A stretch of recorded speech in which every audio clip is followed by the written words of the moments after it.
Ay, makakauwi na ang mula ako ang W. Yes, kasama na dito ng aking. Ang saya na lang nakikain na yun. Nagpapasalamat din ako sa pag-asa dahil pinalitan nila ang nakalang Gloria na Brenda. Thank you.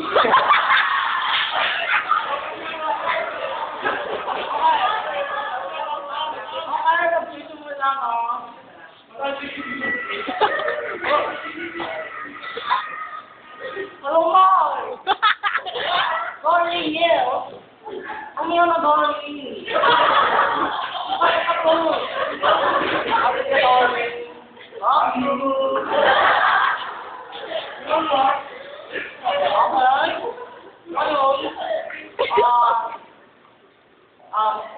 Pag-uusapan natin ngayon ang kalagayan ng aking bansa. So dito, ang matinding porsyente ng ating kahirapan.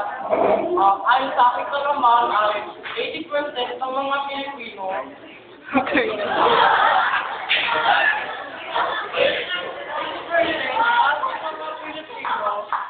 nahihirap. 16% naman ang nasa gitna at yun na. Ay, 1% naman ang ngayon.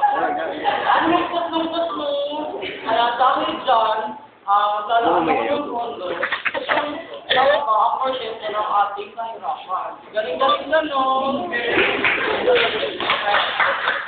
Next naman ang ating mataas na porsyente ng underemployment. At dahil dyan, ay iligit ako ang aking nakausap na nakaraang Mayo. Claire? Nasaan ka, Claire? Tayo. Claire? Anong natapos mo? Anong trabaho mo?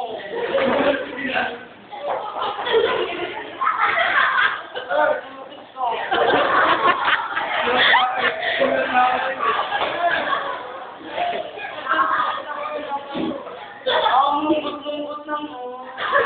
At dahil dyan, ay nalaan ako ng kondo at hinikayanin ko lahat ng mga businessman upang mag-business dito sa ating bansa para mapababa ang underemployment sa ating bansa. Kamang-kamang-hano! Next naman, ang matinding korupsyon sa ating bansa. Yung mga pinusunod, nakukorap ng korap. At dahil dyan,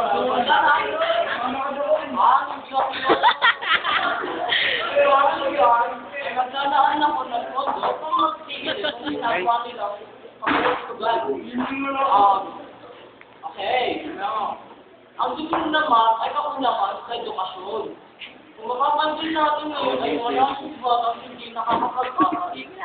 Dahil sa maraming kapilan. Hindi ba kita yung mode? Kulangan ng gulo, masilidad, mga paaralan, at mga libyo. Dahil dyan, ay magkakaroon ng kondo upang magkaroon ng maraming gulo at magkakaroon tayo ng mga libyo at mga activities there.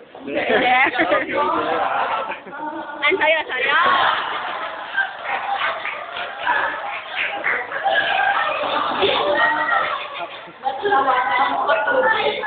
Ang patubig at ang kabahan. Ito nga, kung wala pang mga bahay. Dahil dyan, ay maglalaan ako ng pondo upang makatayo ng mga lawasa sa mga iba't ibang lalawigan. Late naman pala na mo. Kailangan ng tubig ngayon, di ba?